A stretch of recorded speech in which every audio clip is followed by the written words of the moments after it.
Have you ever wanted me to run a one-shot for you and up to 4 of your friends?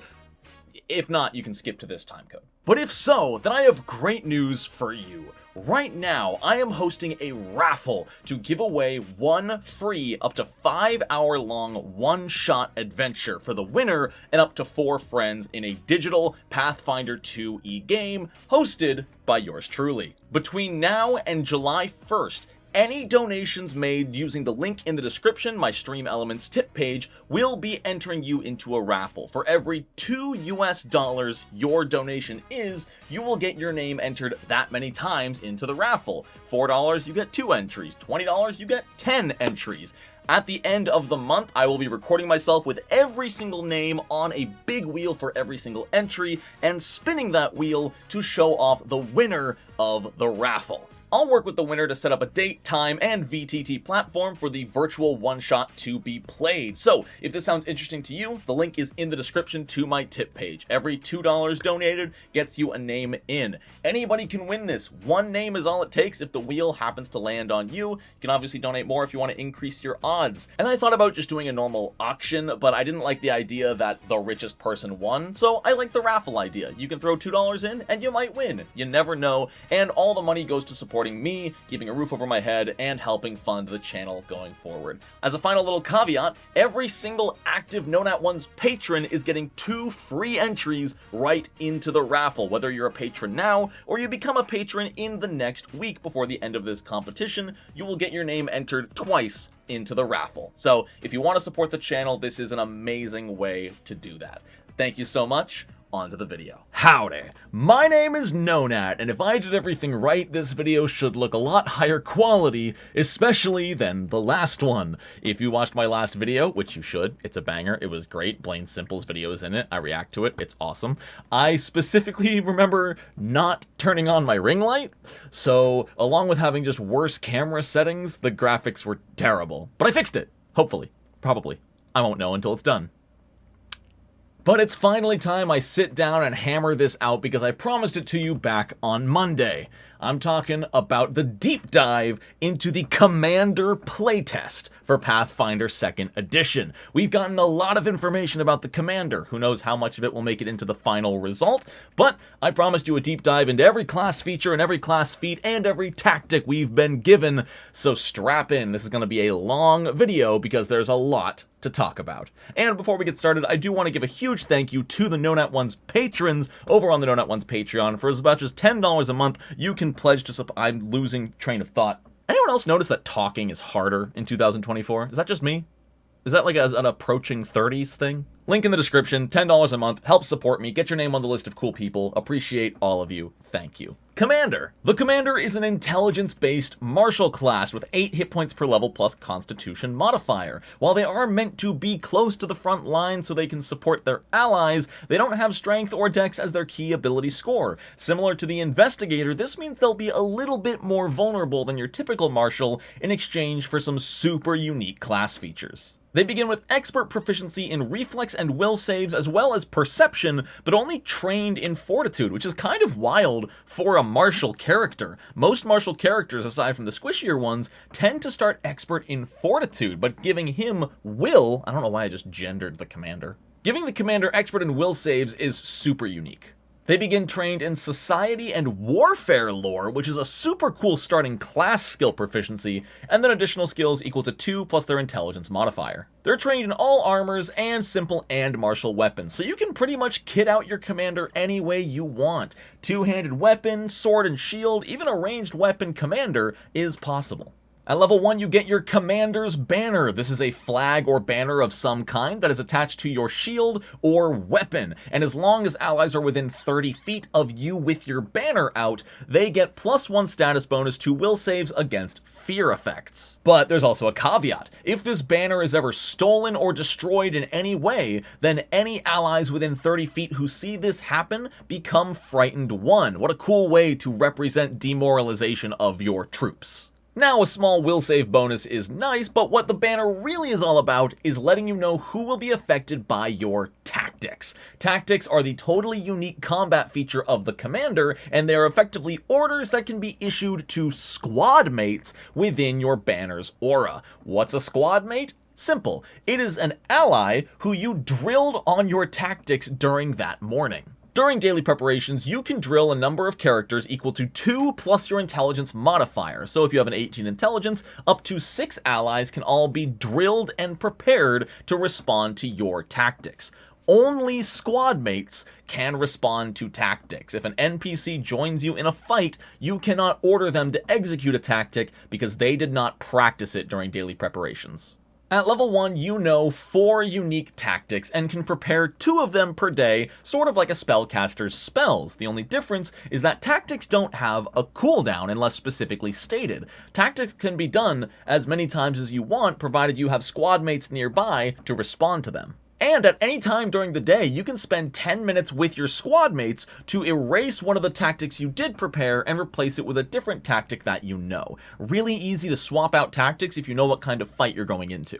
Additionally, as you level up, you'll get 3 class features, Expert, Master, and Legendary Tactician, that, along with giving you access to new tactics, allows you to prepare 1 more tactic per day each, meaning a max level commander will have 5 unique tactics available to them at all times. And the final level 1 class feature is Drilled Reactions. This one's pretty simple. Once per round, when you use a tactic, you can give one of your squad mates a bonus reaction that can only be spent to react to that tactic. So effectively, if you're only using your tactic on one person that round, then they don't have to waste their reaction responding to it. Or if you're applying a tactic to a barbarian and a fighter, maybe you give that extra reaction to the fighter so that they can use reactive strike if it comes up, or shield block, or some other reaction, whereas the barbarian may not have any reactions available to them. There's some really cool strategy at play with the commander, and it's going to be a very complex class to play well. I love that. Oh, I lied. There's one more class feature, and it's crazy complicated. The commander gets shield block. Moving on. Since they're a martial class, commanders do get a feat at first level, but we're going to talk about those after we talk about all the class features from level 2 to 20. Starting off is some very, very basic stuff. Skill feats, general feats, skill increases, same as every other character. But right at level 3, we get a super interesting class feature, Warfare Expertise. Your Warfare lore skill proficiency automatically increases to Expert. You don't need to spend a skill increase on it. That's already cool enough, but you also unlock a new use of it. Warfare lore can be used to recall knowledge on any creature, but this recall knowledge check can only be used to know their combat capabilities, weaknesses, resistances, saving throws, which one's high, which one's low, maybe some fancy secret attacks they may have, but you can't use this recall knowledge to gain any kind of historical, environmental, any of those kind of roleplay information is not applicable when using Warfare lore to recall knowledge, which makes perfect sense. I love that. And the final bonus this class feature gives so much is when rolling initiative, as long as you can see at least one creature you're about to fight, you can choose to roll Warfare lore for initiative instead of Perception, which as an intelligence-based class is nuts. Assuming you've got an 18 intelligence and a 10 wisdom, that means your Warfare lore at 3rd level is going to be +4 higher than your Perception. Crazy good. They get Ancestry feats, and then they get Military Expertise, which is just their weaponry increasing to Expert proficiency and gaining access to critical specializations. At level 7, they get Expert Tactician. You can now select from Expert Tactics to add to your folio, and you get to add 1 new tactic to your tactic folio. On top of that, you can also prepare a 3rd tactic per day going forward. Alongside that, Warfare lore automatically increases itself to Master. Commanders are now going to be the kings of identifying weaknesses and strengths of monsters in combat. This is phenomenal stuff. At level 7, they get Weapon Specialization, which functions the same as all other classes. At 9th level, they get Expert and Fortitude saves, and at 11th level, they get Armor Expertise, increasing their armor proficiencies to Expert, along with gaining the Armor Specialization for medium and heavy armors, which is a nice little bonus. Level 11, they get Commanding Will. Your will save proficiency increases to Master, and you now auto-crit succeed any normal successes. At level 13, both their Perception and Weapon proficiencies all increase to Master.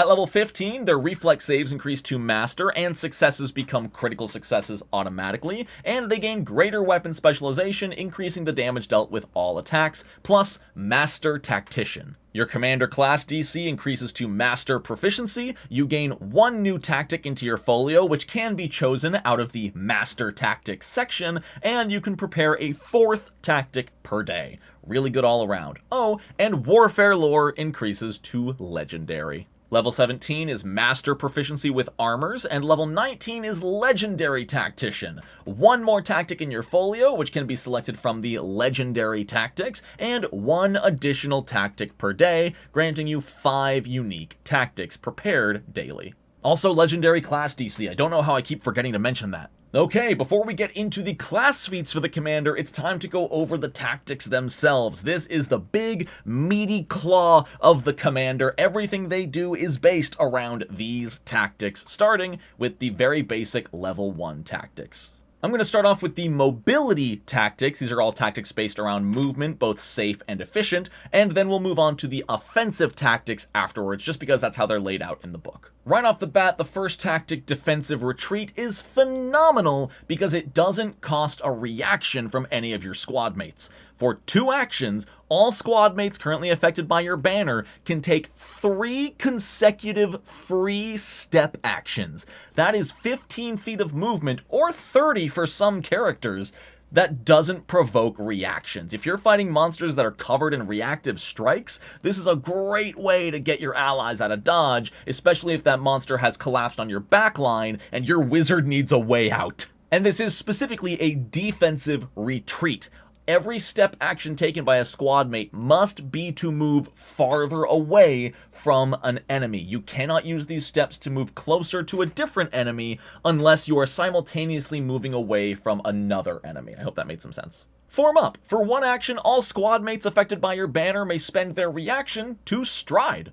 They must end this movement, however, within your banner's aura. This is alright. If there's someone 20 feet behind you and they need to get closer, that's fantastic. Remember that a 30-foot emanation is 60 feet from side to side. So there's a lot more room for your allies to move around in your banner than you might first think, and this is a great way to just help people get into position in exchange for their reactions. Also, going forward with tactics, I'm going to stop saying allies affected by your aura unless there's a very special cause to it, because that is all implied. Squad mates can only react to tactics if they are currently within your banner's aura. Mountaineering training. For 1 action, you and all squad mates gain a 20-foot climb speed until the end of your next turn. What a unique way to use the tactics, not just in combat, but aiding your allies in being able to scale a mountain, which would usually take athletics checks. Additionally, if you, the commander, have this tactic prepared at all, even without using it, you can use your warfare lore in place of athletics for climb checks. That's just a cool little thing.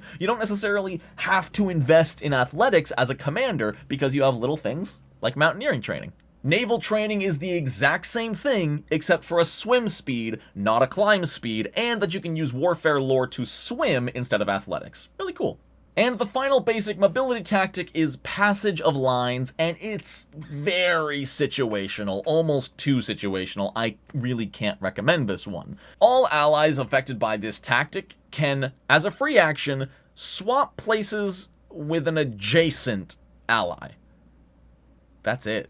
It's nice, I suppose, because along with the people in need getting a step back, the people who want to be there can step forward into their place. But really, why not just use defensive retreat and let everybody step back if they need to? This one just doesn't feel that great and doesn't seem that well thought out. It seems incredibly situational because your allies need to be next to each other, and there needs to be something to be gained from swapping positions. Alright, moving on to the offensive tactics, which have a bit more of an emphasis on skill checks and dealing damage, starting with coordinating maneuvers. One of your squad mates can step as a free action and then spend their reaction to attempt to reposition a target. If you're unaware, reposition is a new athletics skill that was added to the remaster that allows you to move an enemy as long as they stay within your reach. So it's fine. If you know the Master Proficiency Athletics Barbarian needs to step forward, you can do this, let them step forward as a free action, and if they want to, spend their reaction to reposition an enemy into a more favorable position. It's nice. Now, double team is where things get really interesting, and I think this is the kind of thing that people are hoping for out of tactics. For 2 actions, you select 2 squad mates. One of them needs to have an enemy adjacent to them.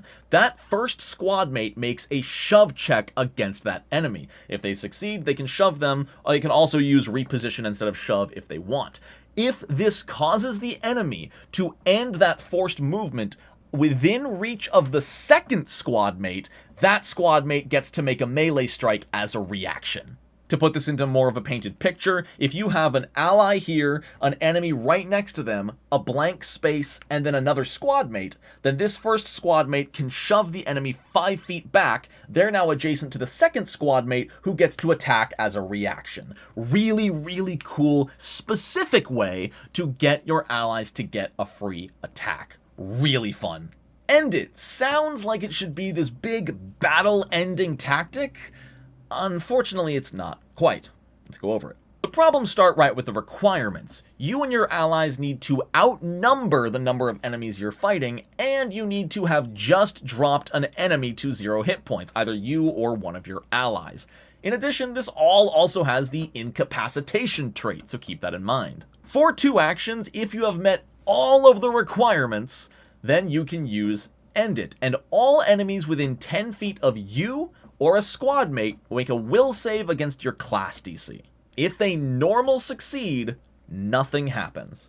If they fail, they become fleeing for 1 round, and if they critically fail, they get frightened 2 and fleeing for 1 round.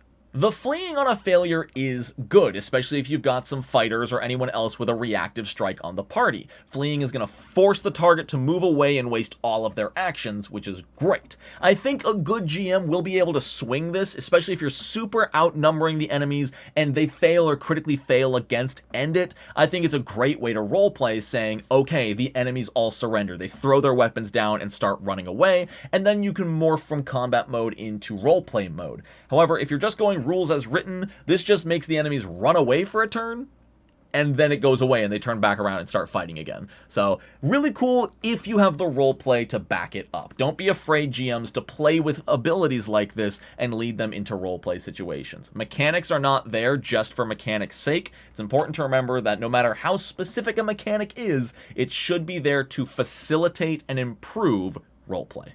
Pincer Attack is decent. For 1 action, all of your squad mates can step as a free action, and if they end adjacent to an opponent, that opponent becomes off guard against them and all other melee attacks against them until the start of your next turn. It's decent. If you're in a position where the party is split up but within range of your aura, and they're not flanking with each other, this is a great way to effectively give them a 1-turn free flank. Flank inflicts off guard, Pincer Attack inflicts off guard. It's pretty solid. Remember, if your fighter's already up close and personal with that ogre, they can just step 1 step to the side. They're still within reach of the ogre, so the ogre becomes off guard. It's just a cool little utility. Reload is crazy complicated. For 1 action, all squad mates can reload. Just uses their reaction to reload. It's great. Keep in mind that this does just count as 1 action of reloading. If you've got something that takes 2 or even 3 actions to reload, this just counts as part of it. Also, really cool specific thing added here under special is if you're using a siege weapon crew, your squad mates can use the reaction to load the siege weapon. That's rad.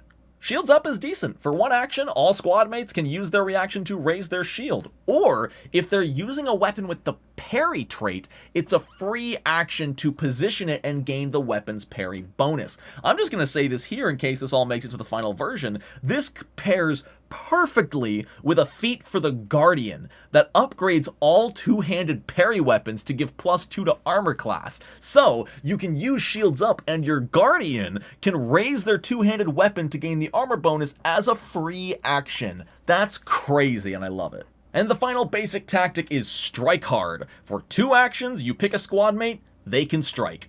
It's unfortunate to say this is probably just the best tactic in the game right now, just because a free full attack bonus attack is insane. You give this to your fighter, or even better, a barbarian who may not even have any reactions to use, and you just give them another full power strike. It doesn't matter that you're spending 2 of your actions because you're giving it to somebody else. And if you want to, if you're like a ranged commander still within 30 feet of the target, you can attack at your full bonus too. Heck, if you're in melee, you can attack once at your full bonus and then let an ally attack at full bonus. You can look at this as just an extra full power attack. It's nuts.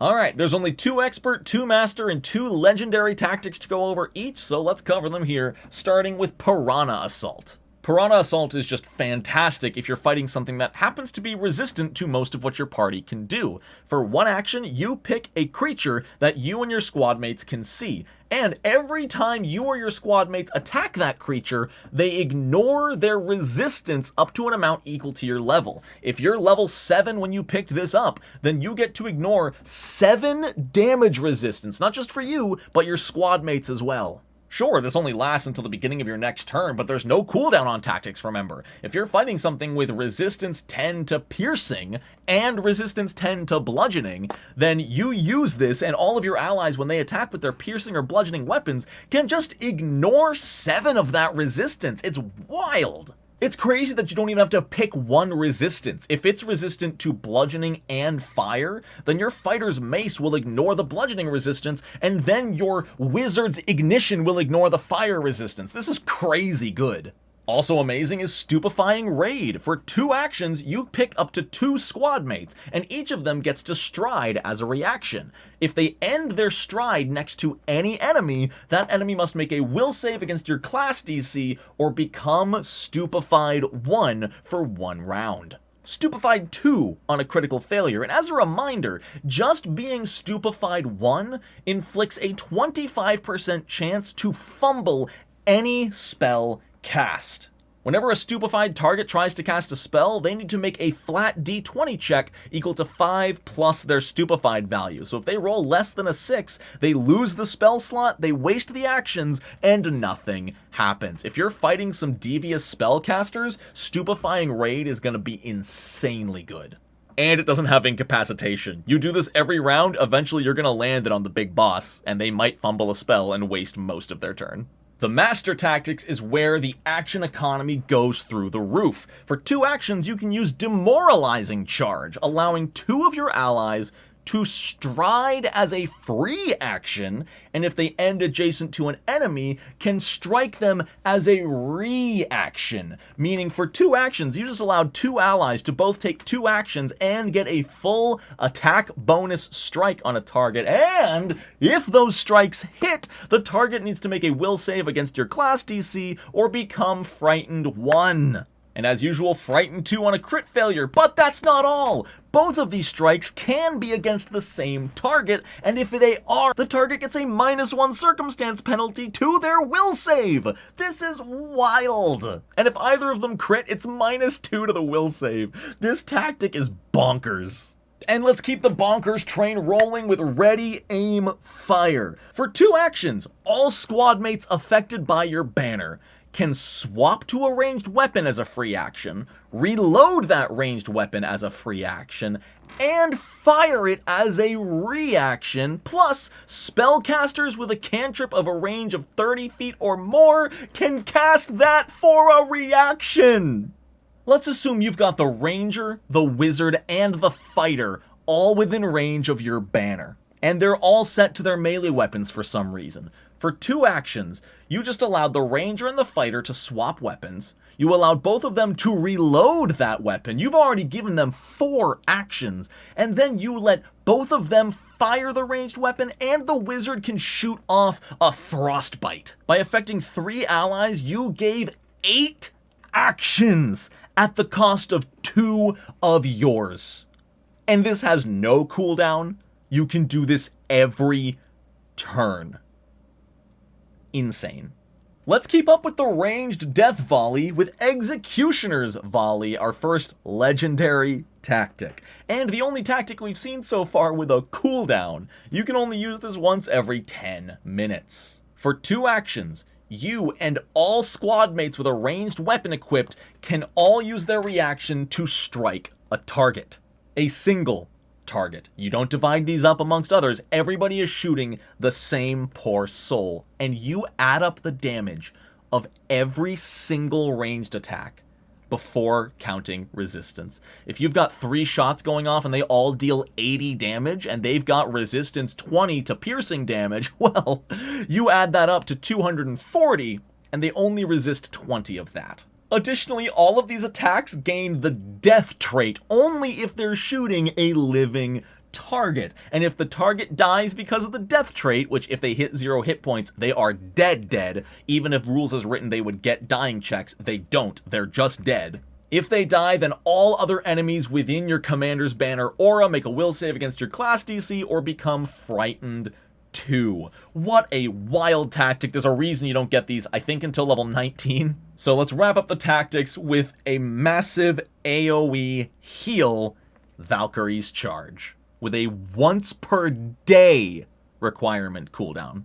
For 3 actions, you restore 80 hit points to yourself and all squad mates in your aura. If any of those squad mates were at 0 hit points and unconscious, as a free action, they can grab their weapons and stand up and then stride twice each. And if they end adjacent to an enemy, they can strike as a reaction. This is insane. Massive AoE heal. Picking up weapons is an action, standing is an action, striding twice is 2 actions, and attacking is an action. And it doesn't say melee strike, it just says within reach. So if your ranger's picked up his crossbow, he can just let that loose too. Absolutely crazy. If you've got another movement type like flying or swimming, you can do that instead with Valkyrie's Charge. What a crazy bring it back moment. Sure, everybody's going to be wounded when they stand back up, but if 3 members of the party are all down, then on the commander's turn, they can just snap their fingers, everybody stands up, runs forward, and gets a free attack on the BBEG. Wild. So, with all the tactics out of the way and all the class features covered, let's talk about the feats we've seen for the commander, starting with Armored Regiment Training at level 1. This is a quality of life feat. It treats all armor you're currently wearing as 1 bulk less than it actually is, which just means, hey, you might only have 14 strength, but you should still be able to carry around that plate armor. Granted, you'll still take the strength check penalty. This doesn't ignore that. But what's super nice is you can sleep in your armor. No matter what armor you're wearing, you, the commander, can sleep in it. Plus, as long as you are exploring, you don't take your armor check penalty to the group's travel speed, which is a super nice way to do it. Combat assessment is fantastic. For 1 action, you strike a target, and if you hit them, you get to recall knowledge. And if you critically hit them, you get a +2 circumstance bonus to the check. With the commander's ability to use warfare lore on all recall knowledge checks starting at level 3, this could come in huge handy. The only downside is that regardless of the effect, they're immune for 1 day, so don't miss. Combat Medic. I like the requirements here that you have to be able to prepare at least 2 tactics, because this probably means this feat is not going to be available to people who take the Commander archetype at low levels, but it gives you the Battle Medicine skill feat and allows you to use Intelligence in place of Wisdom on medicine checks. Just a really cool way to play a Commander who wants to check in medically with their team, but doesn't want to split their ability scores between Strength, Constitution, Intelligence, and Wisdom. Commander Steed. You gain an animal companion, and you can attach your banner to the animal. And get this, all of your tactics and commander abilities that rely on your banner's aura originate from your companion, even if you are not riding it. You can have a moral support dog who runs into combat with the melee characters while you hang back with a bow, and you can still issue tactics to the melee characters, even if you're not in your own banner's aura. How cool is that? I love it. Deceptive Tactics. Once again, you have to be able to prepare 2 tactics, so archetypes can't get this one as easily, but you can use your warfare lore proficiency in place of deception when creating a diversion, and you gain the lengthy diversion skill feat. I'll put that on screen because I don't know what that does. Wow, look at that. That's amazing. This can also be applied to feint as well. Plant Banner is a cool idea that I think isn't as strong as it could be. For one action, you plant your banner into the ground on the corner of the square you're currently standing on, and even if you walk away, all of your banner-based effects originate from where your banner currently is. What's nice is you and all squad mates gain temporary hit points every single round equal to half your intelligence modifier, so 2 temporary hit points, and these get renewed every round. They don't stack, so you're not going to get 2, 4, 6, but you'll get 2, and if those go away, you get 2 more over and over and over again as long as you're within the banner's aura. What sucks is if your banner is attached to your weapon and you stake it in the ground, you can't use your weapon again until you pick it back up, which is super limiting. Additionally, any enemy can walk up to your banner and steal it for one action. So it's just sort of making your banner really easy to destroy, which will frighten your allies. Starting at 5th level, the temporary hit points do get upgraded to be equal to your whole intelligence modifier, so it's 4 temp hit points per turn, but weirdly, I don't think this feat is that worth it until level 15, where it's now granting 19 or 20 temporary hit points every single round, because it's your level plus intelligence modifier. That's fantastic, and I really don't understand why it's not just that from the start, you know? At level 1, getting 1 extra temporary hit point per level is not that crazy game-breaking, and I think it would simplify the feat too. 2nd level, we have Adaptive Stratagem. As a free action when rolling initiative, you can swap a tactic with one from your folio. This is great if you don't know what you're going to be fighting. If you suddenly come across golems that are going to be super resistant to everything your physical fighters have to offer, you can swap in Piranha Assault to ignore that resistance. There's a lot of cool ways you can use this feat, and I think it's fantastic. Defensive Swap is super cool, especially if you're next to a really big high armor class bulky character. As a reaction, if you or an ally adjacent to you get targeted by an attack, you can swap places and have the other person take the attack. So if you're next to your 15 armor class wizard, then you can swap places and you take the attack. Or if you're next to your 23 armor class champion, you can swap places and have them take the attack for you. Really fantastic and useful. I'm stuttering a lot today. I apologize. I blame the heat. We've seen Guiding Shot before. For a single action, you strike with a ranged weapon. If you hit a target, then the next ally who attacks that target gets +1 circumstance bonus to their attack roll, or if you critically struck, they get +2. Simple enough. I will say it's worth noting this is a circumstance bonus to an attack roll, which otherwise is very hard to get. Most things like flanking just reduce an opponent's armor class, or a bard gives a status bonus. Circumstance to attack roll is very rare. Setup Strike is okay, but only useful in pretty specific circumstances. For one action, you make a melee strike. If you hit the target, they become off guard against the next time one of your allies attacks that target.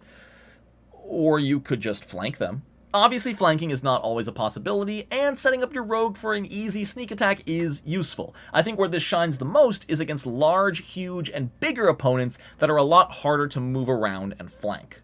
Additionally, the off-guard effect does apply to ranged attacks, so if you've got that ranger, or that wizard, or even a ranged rogue trying to get that sneak attack damage off on a ranged strike, they will really benefit from the setup attack. Tactical Expansion. You can add 2 more tactics to your folio. It doesn't let you prepare any more per day, but you do get more to choose from. And since you only get 1 new tactic every, 6 levels, that's pretty worth it. Rapid Assessment. As a free action, when you roll initiative, you recall knowledge on a creature. Really useful once you get that Warfare lore recall knowledge benefit. Level 4, we're starting off with a banger of Banner Twirl. You and all allies adjacent to you become concealed against ranged attacks as you just spin your banner.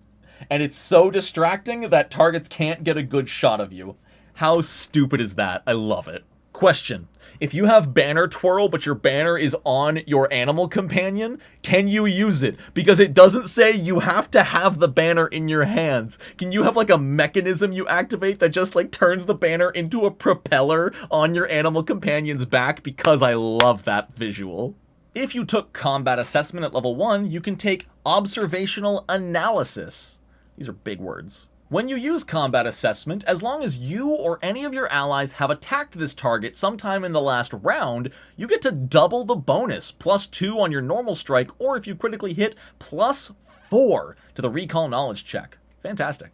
Shielded Recovery requires the Combat Medic level 1 feat, but is such a flavorful feat for that commander who truly cares about the well-being of their soldiers. If you have a shield equipped, you can use that hand as though it were a free hand to treat wounds or battle medicine. Additionally, any ally you use battle medicine on gains +1 circumstance bonus to reflex saves and armor class until the end of their next turn or until they move away from you. Not until the start of your next turn. Wow! Just super flavorful that you're not letting the shield get in the way and that you're basically covering your ally as you treat them, giving them this protective bonus as long as they stay next to you. I just love the visuals. My favorite feats are the ones that paint a vivid picture of what your character is trying to do, rather than the ones that are just mechanically the best.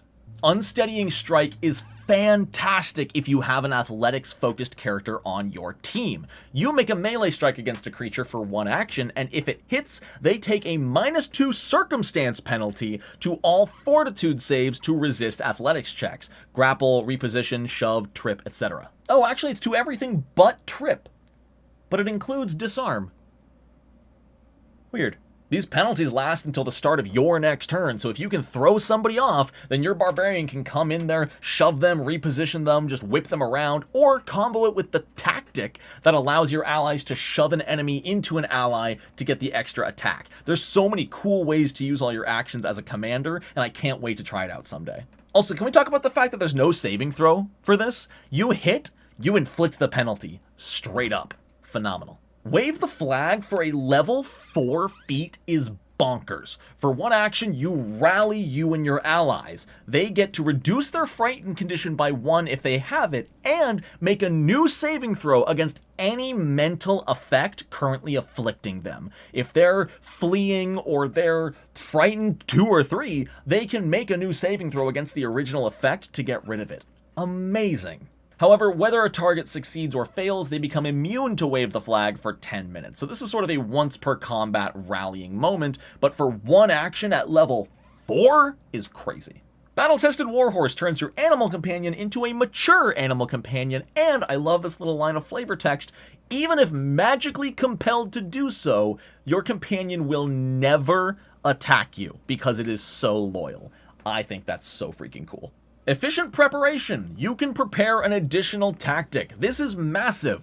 Remember, a level 20 commander can only prepare 5. Even increasing that to... That was not an English word. Even increasing that to 6 is wild and lets you tackle a whole new type of situation with apt preparedness.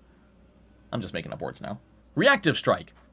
It's a reactive strike. It's the exact same as the fighter's base class feature. Shield Warden. You can now use your shield block reaction to reduce the damage an adjacent ally would take as if they had used shield block. Really cool way to help protect those nearby compatriots.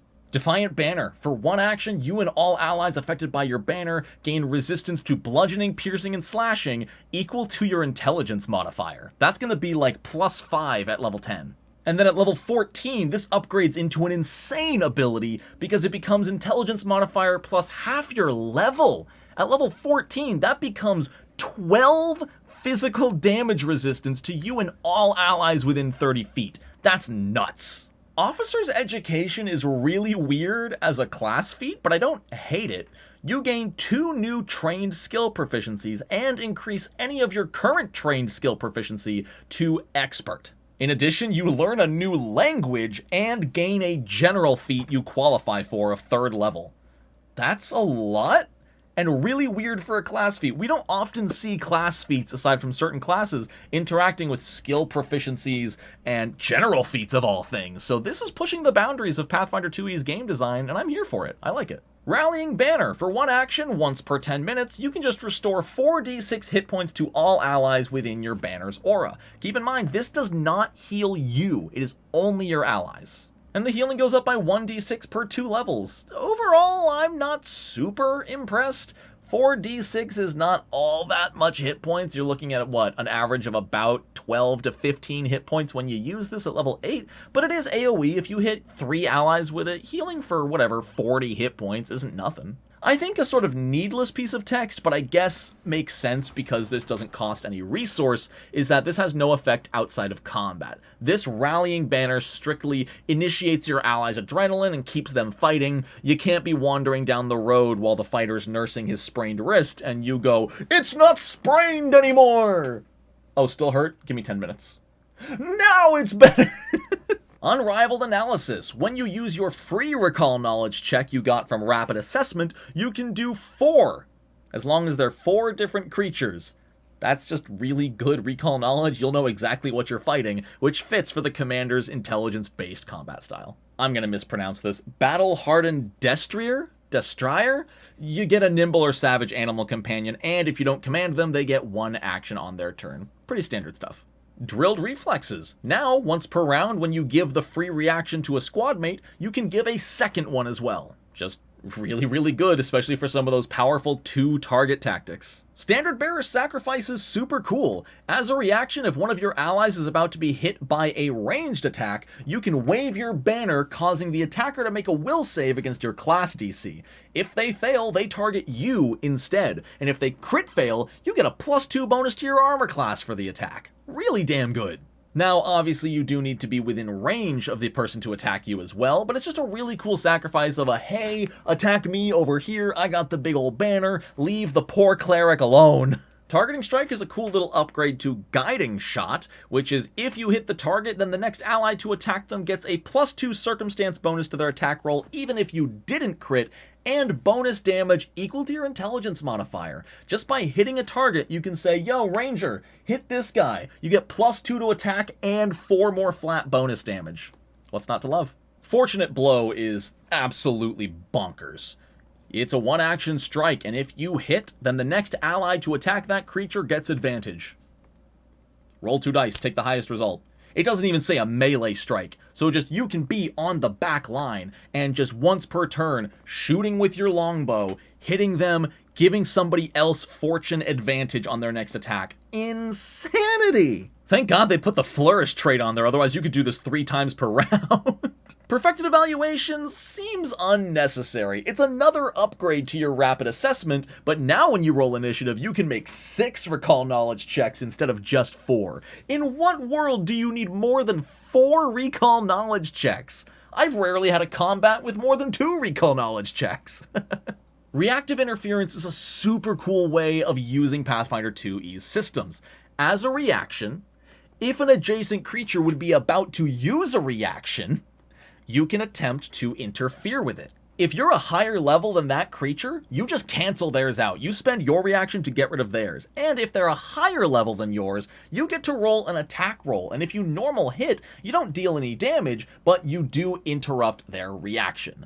Really neat way to have some counter reaction, which I don't think we've seen before. There's not a whole lot of counterplay in Pathfinder 2E outside of like counter spell. So that's really neat to see. Contact with the enemy is just an upgrade of adaptive stratagem. When you roll initiative, rather than just replacing one tactic, you can completely reorganize your prepared tactics from your folio. You can swap all of them out, or one of them, it's totally up to you. That is really funny to me. Alright team, I know we practiced these 4 tactics specifically, but now that we're fighting these guys, we're going to use these 4 other tactics. Everyone know them? Okay, go. Desperate Resuscitation is wild and not something I expected the commander to have access to. You do need to be Master in Medicine with the Combat Medic level 1 feat, and it takes 3 actions. But you attempt a DC 40 medical check on a body that has been dead for less than 3 minutes. If you succeed, you replicate the effects of Raise Dead. Now, when you revive them in this way, their wounded count does still go up by 1, so if you do this in the middle of combat, there is a chance they'll just go right back down. But it's still wild that this martial class can raise dead with no magic. It has the healing trait, it does not have the magic trait of any kind. This is just raw stitching a person back together and saving them from the literal clutches of death just with your medicine skills. Freaking rad. And amazingly, only the target is immune for 1 full day. Meaning if this happens to 2 or 3 of your party members in the same day, you can save all of them. Absolutely wild feat, and it's only level 14. Can we talk about that? God, the commander's so cool. Or if you don't want to just be able to bring back the dead, you could take Quickening Banner, where once per 10 minutes you quicken your squad mates in your banner for 1 round, which can only be used to strike or stride. An extra stride action, bringing back the dead, they're pretty equal in my book. If you took Deceptive Tactics back at first level, you qualify for Confusing Commands, which is hilarious. For 2 actions, you issue such wild and confusing commands that all enemies within your banner's influence make a will save against your class DC, and if they fail, they're confused, which just makes them attack the nearest target. If you can hit a big group of enemies with this, you can just make them all turn on each other for a full round. Phenomenal. Regardless of the effect, however, they are immune for 1 day. Oh, and if they critically fail, they're confused for 2 rounds. That's really powerful. Undaunted Discipline is wild. As a reaction at the end of your turn, you can ignore 1 mental effect currently affecting you. That's it. And you ignore it until the end of your next turn. Meaning, you can just do it again on your next turn. You're sacrificing your reaction, but you just become immune to a single mental effect. Crazy.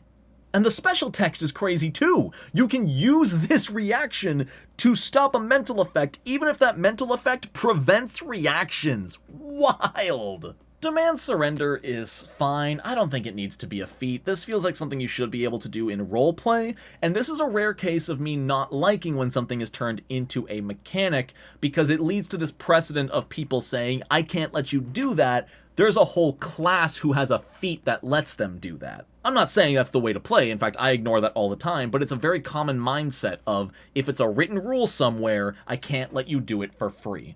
So, Demand Surrender is a 2-action ability with the incapacitation trait. As long as you and your party outnumber the creatures you're fighting, you target 1 creature and they make a will save against your class DC. If they fail, they become fleeing. If they critically fail, they drop their weapons and items onto the ground, they fall prone, and they do not take hostile actions against you or your allies for 1 full minute. Even if they succeed at their saving throw, they're still not allowed to make hostile actions against you that round, meaning this could be insane in the way of debilitating big boss fights. If they normal fail, even with the incapacitation trait, that means they're going to get a normal success, which means the BBEG can't take attack actions against you for 1 round, and then they can fail it again next turn because there's no cooldown or immunity to this effect. Overall, I don't think I like this feat. I think just making enemies not allowed to attack the party is not a fun game mechanic, at least for the GM, and it's something that should be role-played, not you failed your will save, you're not allowed to fight this turn. That just doesn't feel great. Practiced reflexes. Rather than only being able to give 1 or the upgraded 2 reactions per round for your tactics, you can now grant 4. This is great, especially if you have a huge party. If you're in a big, like, 7-player game, God rest your GM's soul, this is fantastic. Glorious Banner is a fantastic effect, but I think it's too little too late and should have been split up into multiple feats that upgrade over the course of various levels. Your banner's emanation doubles to 60 feet, or 80 feet if you plant it in the ground. Additionally, the will save bonus increases to a +2, and all affected allies get a +1 bonus to their armor class, fortitude, and reflex saves. Plus, all enemies in the banner's influence take a -2 penalty to will saves. This is all fantastic if it weren't level 20. I'd rather have various upgrade options at different feat levels, especially if they don't require each other. You know, there's an upgrade that makes your banner give +1 to armor class. There's one that reduces enemy will saves. There's one that doubles the emanation. Make those various feats that you can take to pick and customize your banner's effects passively, rather than taking the active abilities and banner twirls and stuff. It'd be awesome if there were feat options that just let you customize what your banner can do 1 feat at a time, rather than lumping them all in to a level 20 class feat. It just doesn't feel great. And the final feat, which can only be used once per combat as it has a 10-minute cooldown, is Pennant of Victory. For 1 action, all allies within your banner... For 1 action, you and all allies under your banner's influence gain a 10-foot status bonus to your movement speeds, 40 temporary hit points, and a +4 status bonus to attack rolls and damage rolls. Oh my god, a +4 area effect to attack rolls is wild, and you can do this every single fight. It only lasts until the start of your next turn, so you have to make use of it while you've got it, but boy is that round probably going to be wild. And there you have the entire playtest for the Pathfinder 2e Commander. What are you thinking? Do you think it's too strong? Do you think it's too weak? Do you think it's too complicated? I want to hear from you in the comments and get that debate rolling. Even if the playtest period is already over, Paizo can use this video in the comments section to know what they should do with it. Oh god, it's so hot. It's like 85 degrees out, and I've been recording for an hour and 20 minutes. So do enjoy this insanely long video.